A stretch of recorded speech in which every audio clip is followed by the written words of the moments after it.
Evangelho de Lucas, capítulo de número 13, versículo de número 10, até o versículo de número 13, para a glória do nome do Senhor Jesus Cristo de Nazaré. Que através dessa palavra o Senhor venha recobrar as suas forças, que o Senhor venha renovar a tua vida, em nome de Jesus. Diz assim a palavra santa: e ensinava no sábado,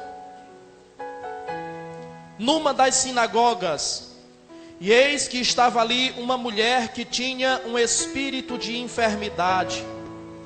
Havia já 18 anos, e andava curvada, e não podia de modo algum endireitar-se. E vendo-a Jesus, chamou-a a si e disse-lhe: mulher, estás livre da tua enfermidade. E impôs as mãos sobre ela, e logo se endireitou e glorificava a Deus. Até aqui, para a glória do Senhor. A igreja pode sentar em nome de Jesus. Meus amados, a vida do cristão, assim como a vida de qualquer ser humano, ela é feita de fases. Ela muitas vezes é feita de momentos. E na vida nós passamos fases boas e fases ruins. Nós passamos por momentos que nós glorificamos a Deus porque tudo flui, tudo acontece, tudo funciona. Mas passamos por momentos amargos, por momentos difíceis, que é difícil de atravessar. Nós precisamos entender que a vida, ela precisa ser vivida, porque a vida é uma só.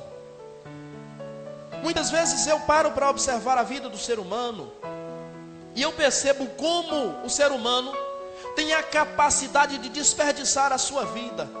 Como o ser humano tem a capacidade de desperdiçar tempo, sabendo que aquele momento não voltará mais. Quantas vezes o ser humano passa a vida perdendo tempo com brigas, com confusões, com inquietações que muitas vezes não levam o ser humano a lugar algum, não contribuem em nada com o ser humano. Muitas vezes nós somos arrebatados por sentimentos de angústia, por sentimentos de tristeza, e nós nos deixamos dominar por esses sentimentos, e a vida vai passando, e o tempo vai passando, e nós estamos deixando de viver a nossa vida.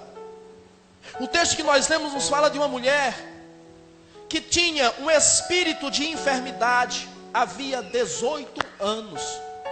Durante 18 anos da vida dessa mulher, ela passou sofrendo com uma enfermidade nas suas costas, uma enfermidade que não lhe permitia andar direito. Ela andava prostrada, ela andava curvada. Mas um detalhe no texto nos chama a atenção. A Bíblia diz que o motivo pelo qual aquela mulher estava enferma, estava prostrada, é porque havia na vida dela um espírito maligno. Aquela doença não era uma doença física. Aquela doença não era em decorrência de um acidente que ela sofreu. Aquela doença, ela tinha uma origem, ela tinha uma raiz. E a origem daquela doença era uma origem maligna. A raiz daquela doença era uma raiz maligna. A Bíblia Sagrada nos diz, na carta de Paulo aos Efésios, capítulo de número 4, e versículo de número 27, não deis lugar ao diabo. O inimigo só pode entrar na vida de um ser humano quando ele dá espaço, quando ele dá brecha, quando ele dá oportunidade. E é aí onde eu percebo que muitas vezes nós passamos a vida e perdemos muito tempo da nossa vida por causa de atitudes imprudentes, por causa de tempo que nós poderíamos ter aproveitado de uma outra forma, de uma outra maneira, por causa de decisões que nós deveríamos ter tomado e não tomamos há mais tempo. E a nossa vida vai se arrastando e nós deixamos de viver. A Bíblia diz que Jesus estava na sinagoga num dia de sábado. E quando Jesus está na sinagoga no dia de sábado, a Bíblia diz que essa mulher vai até Jesus. Essa mulher vai onde Jesus está. É interessante que você saiba que nem sempre na história de Israel existiram as sinagogas. As sinagogas começaram a existir no período do cativeiro babilônico, quando o povo foi levado para a Babilônia, e ali eles não tinham o templo, porque o rei Nabucodonosor, ele quando levou os israelitas escravizados para a Babilônia, a Bíblia Sagrada nos diz que ele destruiu o templo. A história diz que ele destruiu o templo no ano de 585 a.C. O templo está destruído, o povo está escravizado na Babilônia, e agora não tem o templo para eles adorarem a Deus. Então eles edificam sinagogas. A palavra sinagoga vem do grego sinagogue. A palavra sinagogue no grego significa reunião, assembleia, ajuntamento. E a igreja que nós temos hoje, ela é feita, é criada e é dirigida segundo o modelo da sinagoga. Sinagoga que nasceu lá há mais de 500 anos antes de Cristo. E nós seguimos esse modelo até os dias de hoje. A sinagoga, ela abria 3 vezes por semana, no sábado, na segunda e na quinta-feira. Eram 3 os dias de culto, e cada sinagoga tinha o seu príncipe, cada sinagoga tinha o seu dirigente, o seu presidente, aquele que ordenava todas as coisas, aquele que decidia quem ia pegar o livro, para que a pessoa que fosse ler, pudesse ler. Porque tinha um homem que a sua função específica era simplesmente pegar o livro, onde ele estava guardado, e colocar para que outra pessoa viesse e lesse. O príncipe da sinagoga era quem decidia quem ia cantar, quais os louvores iam ser cantados, enfim. O príncipe da sinagoga era quem decidia tudo, e ele ordenava às pessoas o que elas deveriam fazer.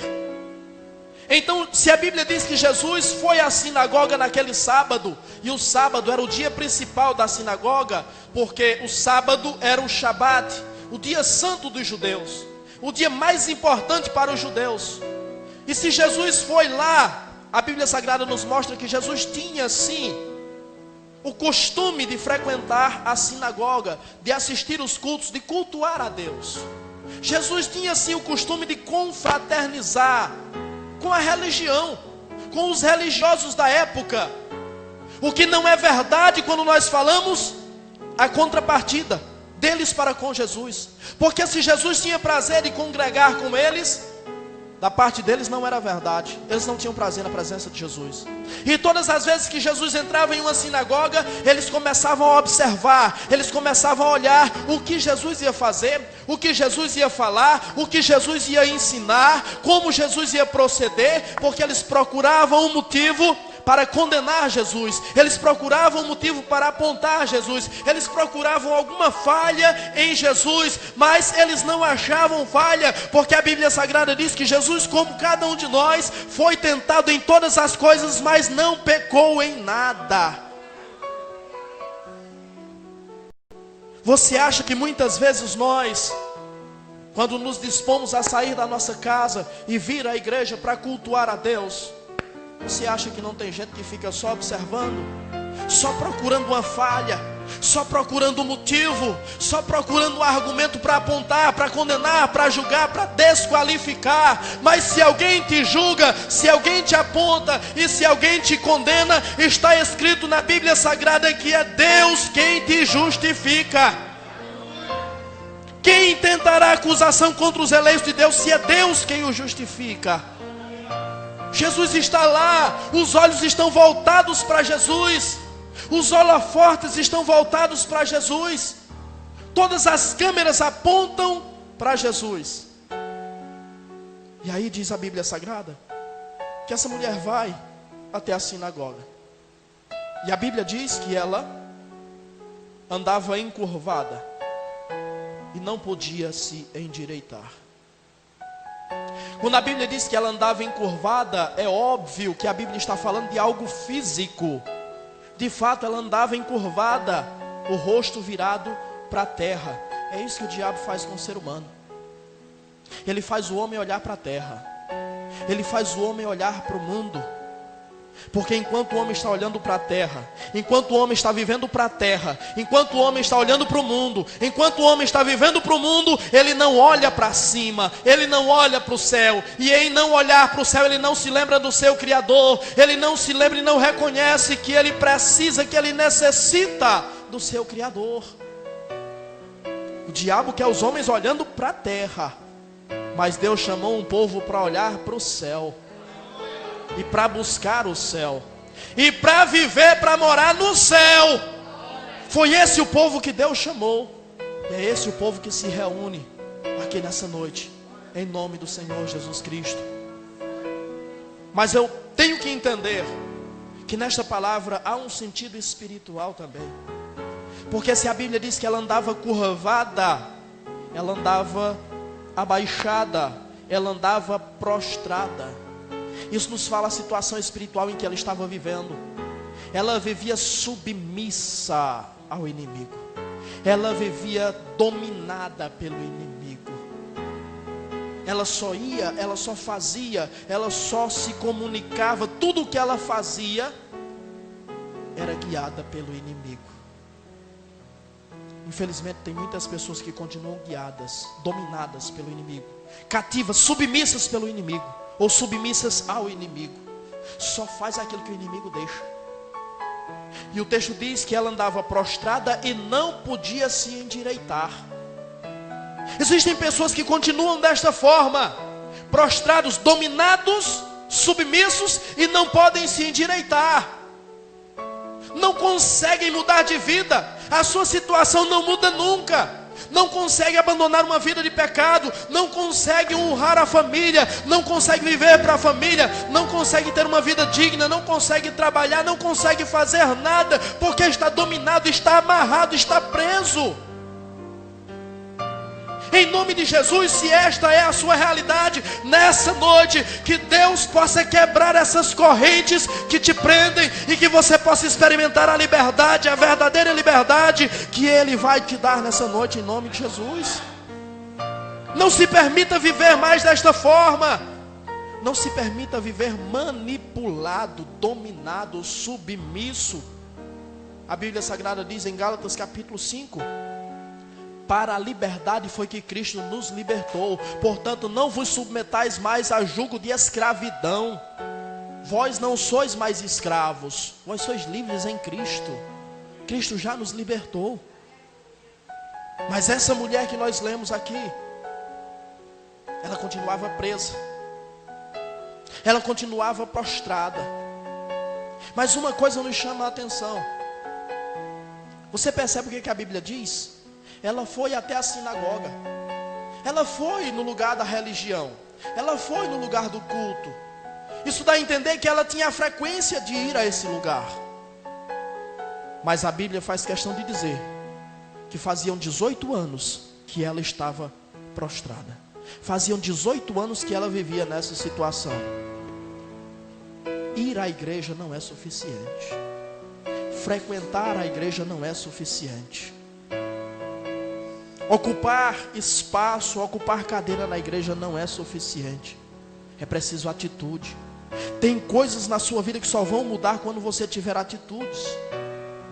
Ou tem coisas que só vão mudar na sua vida quando você parar de buscar a religião e buscar o Deus da religião. Enquanto o homem está sendo guiado por religiosidade, a sua vida não muda. Nada muda. A Bíblia Sagrada diz que a mulher não podia se endireitar. Ela era torta e continuava torta. Tem gente que é torto, vive torto e vai continuar torto. Enquanto não acordar, enquanto não perceber isso, vai continuar torto. Aí às vezes nós nos questionamos: por que nada na minha vida dá certo? Por que nada na minha vida não flui? Por que tudo que eu faço dá errado? Por que as coisas para mim são tão difíceis? Será que a tua vida está de fato nas mãos de Deus? Será que Deus guia? Será que Deus direciona? Será que Deus comanda a sua vida? Nós precisamos entender que as coisas que nos cercam, as coisas que nos acontecem, nos servem de alerta, para que nós possamos olhar melhor para a nossa vida, para que nós possamos olhar melhor as situações e as circunstâncias, para ver e para identificar o que é que está acontecendo, onde está o erro. Mas alguma coisa errada está. Se as coisas não acontecem, alguma coisa está errada. A mulher foi até a religião, a mulher foi até a sinagoga. Talvez ela pensou, lá fulano de tal vai trazer a palavra, ciclano vai louvar, beltrano vai orar, e o príncipe da sinagoga vai encerrar, vai dar a bênção sacerdotal e está tudo certo. É mais um dia, é mais um culto, é mais uma adoração. Só que mal sabia ela que ela ia encontrar naquele lugar aquele que ela não estava buscando, aquele que ela não estava procurando. Mal sabia ela que aquele culto, como diz o louvor, não seria apenas mais um culto. Aquele era o culto. Aquela não seria mais uma adoração, aquela seria a adoração. Esse pode ser na sua vida não mais um culto, mas o culto. Porque o mesmo que estava naquela sinagoga naquele dia está aqui hoje, em nome de Jesus. Ele está aqui. Hebreus 13:8 diz que Ele é o mesmo ontem, hoje e eternamente. Ele é o mesmo que estava naquela situação. Ele é o mesmo que está aqui hoje. E Ele será o mesmo amanhã ou qualquer dia que você clamar o seu nome. Ela não sabia que encontrá-lo. Ela não sabia que a sua vida ia mudar. Mas todas as vezes que o homem está onde Jesus está, algo acontece. Toda vez que o homem está no lugar em que Jesus está, transformação acontece, milagre acontece, restauração acontece, cura acontece, libertação também acontece. Mas uma coisa me chama a atenção no texto. A Bíblia diz que Jesus estava na sinagoga e estava ensinando. Sabe por que tem muita gente que não muda a sua vida? Sabe por que tem muita gente que continua prostrado, curvado, submisso, não evolui? Porque não tem ensinamento. A Bíblia Sagrada nos diz a respeito de Jesus no livro profético do profeta Isaías, capítulo de número 53 e versículo de número 11: porque o meu santo com o seu conhecimento salvará a muitos. Tem gente que não muda a sua vida, não muda a sua situação, não evolui, porque não é ensinada. Todas as vezes que Jesus estava na sinagoga, Jesus estava ensinando. Todas as vezes que Jesus estava na beira do mar, Ele estava ensinando. Todas as vezes que Jesus subia ao monte, Jesus estava ensinando. Tanto é verdade que as pessoas, ao ouvirem Jesus, se admiravam com a sua doutrina, diz a Bíblia Sagrada. Se admiravam com a sua doutrina e diz: que doutrina é essa? Que homem é esse que fala e não fala como os fariseus, porque fala como tendo autoridade. Doutrina é ensino. Jesus estava ensinando. Se você tiver um espírito ensinável, a tua vida muda. Se você tiver ou for uma pessoa maleável para aprender, e aprender e ser ensinado não é ouvir, mas é praticar aquilo que lhe é falado. Se você for desta forma, a tua vida vai mudar, em nome de Jesus.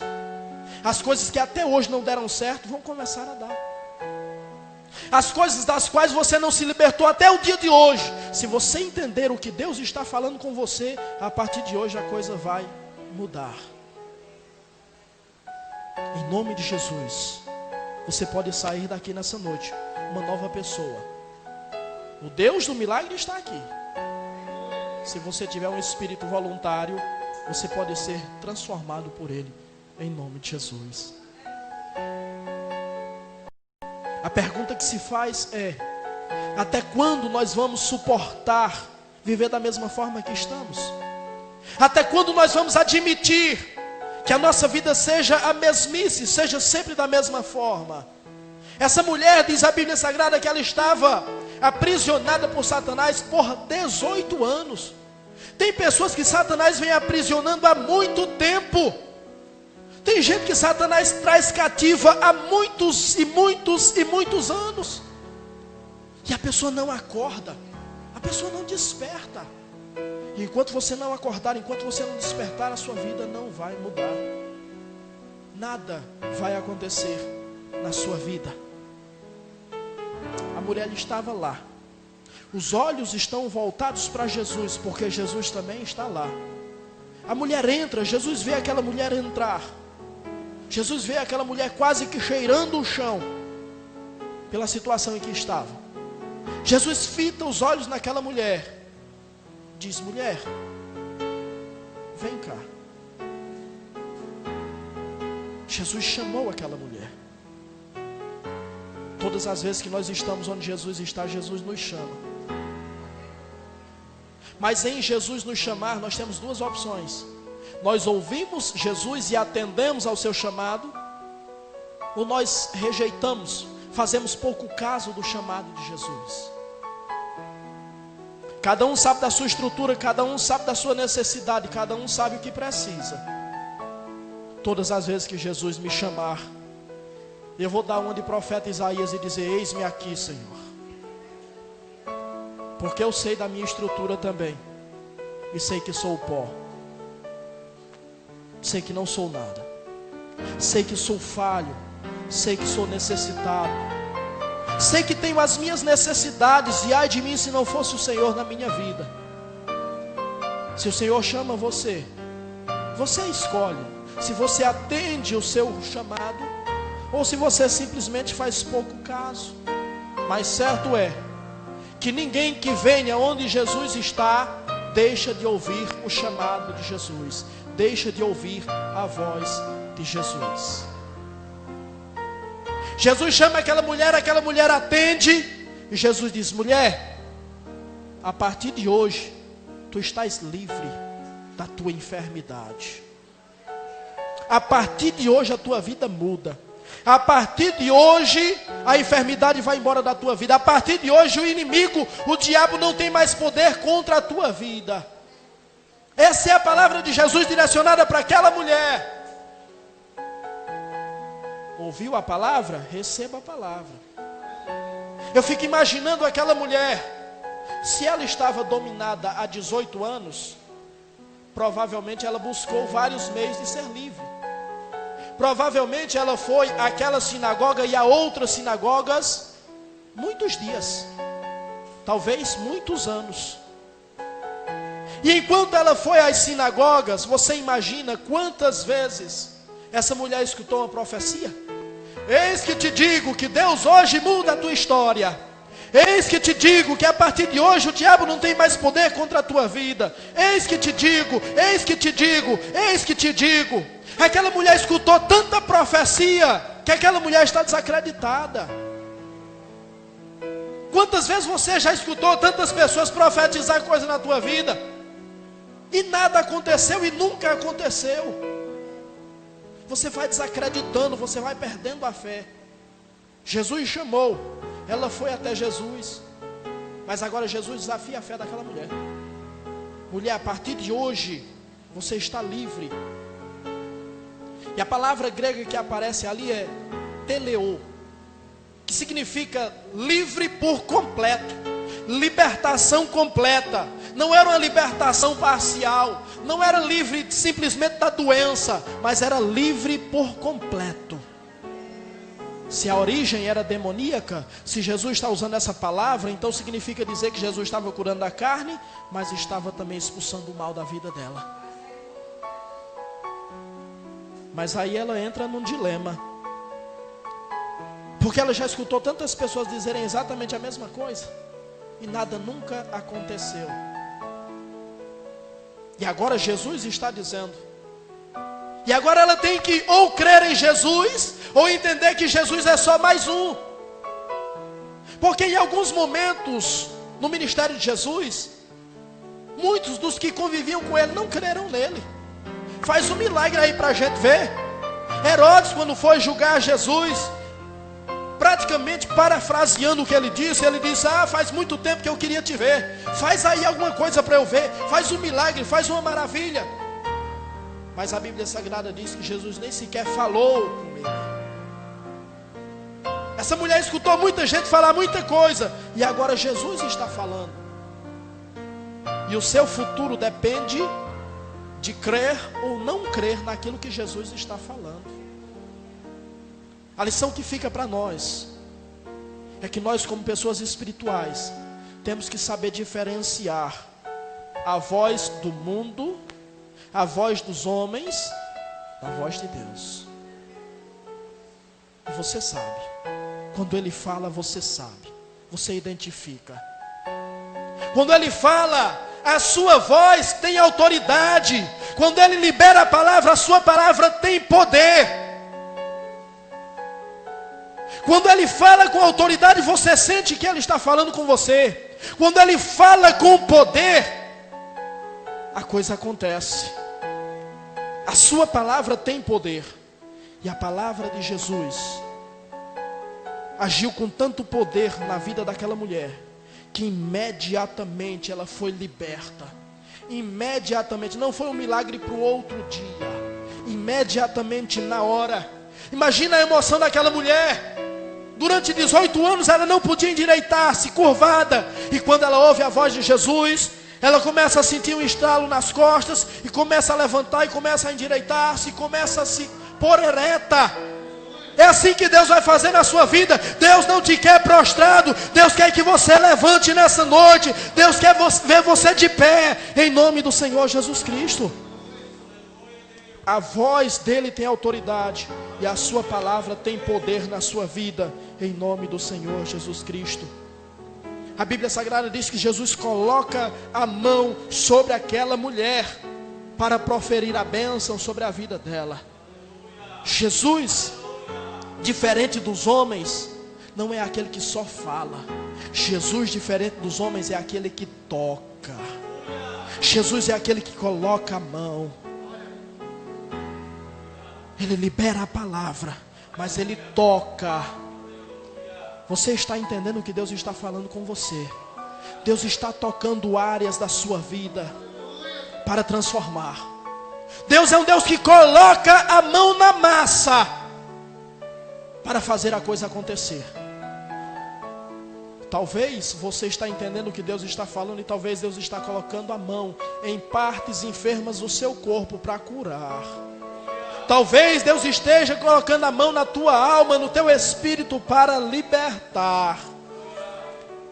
Uma coisa eu sei: Ele é um Deus que toca. Ele é um Deus que impõe as mãos.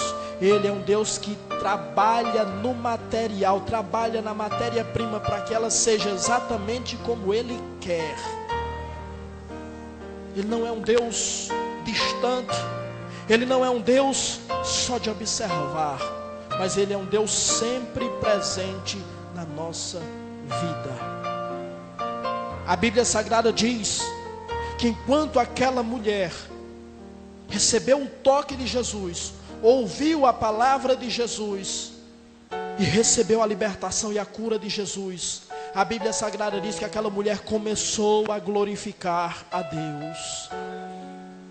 Há vidas aqui nessa noite que estão tristes, que estão amarguradas, que estão decepcionadas, que estão depressivas, que estão com problemas, que estão, sei lá, com um monte de coisas. E talvez hoje você não tenha motivo nenhum para se alegrar. Talvez você não tenha motivo nenhum para dar graças a Deus, para dar glória a Deus. Mas pela autoridade da palavra de Deus, eu estou dizendo para você que a vida cansada, a vida triste, a vida angustiada, a vida depressiva ainda vai glorificar a Deus. Essa mulher demorou 18 anos, mas ela glorificou a Deus. Talvez você não precise esperar tanto tempo, eu não sei. Uma coisa eu sei, que o mesmo Jesus que estava naquele lugar, naquela noite, está aqui. E assim como Ele fez o milagre na vida daquela mulher, Ele pode fazer hoje também. Ele pode e Ele faz. Basta você crer. Você precisa entender que não tem nada difícil para Ele. Não tem nada impossível para Ele. Não há dificuldade para Ele. Ela glorificou a Deus.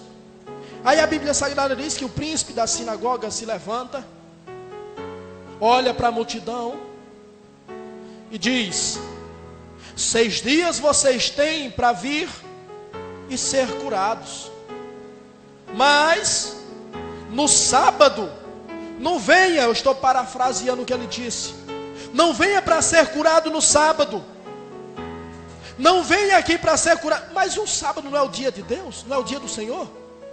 Então, se é o dia do Senhor, se é o dia consagrado a Deus, aí é o dia de Deus manifestar o seu poder. Você percebe que a religiosidade cega o ser humano? Você percebe que a religiosidade, ao invés de libertar, aprisiona o ser humano? Não venha no sábado para ser curado, não venha no sábado para receber milagre. A religiosidade ou a religião muitas vezes vale mais para as pessoas do que as vidas. Eu olho para o príncipe dessa sinagoga e eu percebo que tem muitas pessoas que estão mais preocupadas com regras. Existem pessoas que estão mais preocupadas com o sistema do que com as vidas. Mas eu percebo também que existem líderes que não estão nem um pouco preocupados com a vida do ser humano. Aquela mulher estava doente há 18 anos. Talvez o príncipe da sinagoga nunca dirigiu a palavra a ela. Quantas vezes aquela mulher foi naquele lugar? Talvez o príncipe da sinagoga nunca dirigiu a palavra a ela. Talvez ele não tirou do seu tempo precioso, para fazer uma oração para aquela mulher.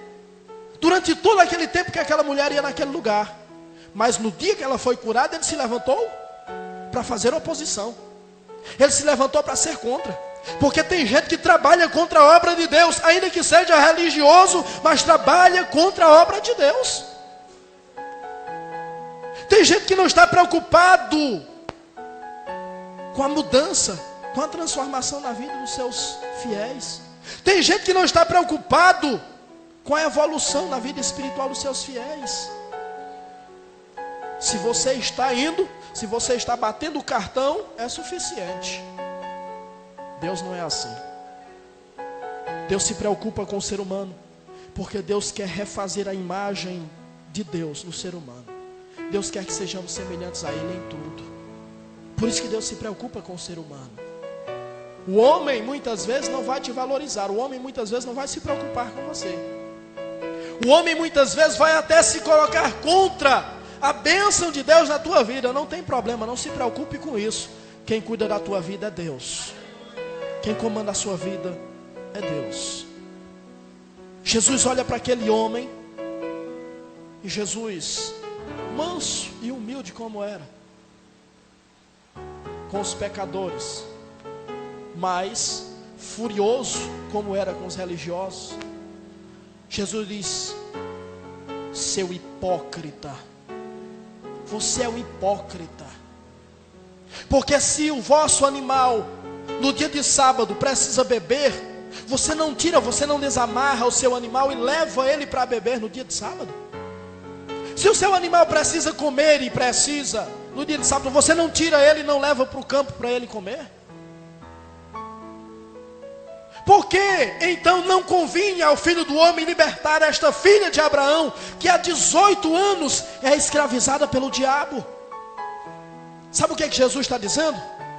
Jesus está dizendo que para muitos líderes, você vale menos que um animal. Um animal vale mais do que você.